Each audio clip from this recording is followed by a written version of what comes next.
Concrete पोर करते वक्त सबसे ज्यादा दिक्कत होती है हनीकॉम्ब बनने की।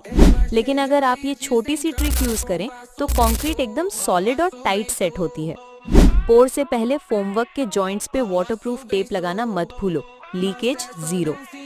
कंक्रीट वाइब्रेट करते वक्त नीडल वाइब्रेटर का स्पेसिंग मेंटेन करो, हर 30 सेंटीमीटर में एक डालो। और हाँ, कंक्रीट पोर करते वक्त लेयर बाय लेयर डालो, एक साथ सब मत भरो।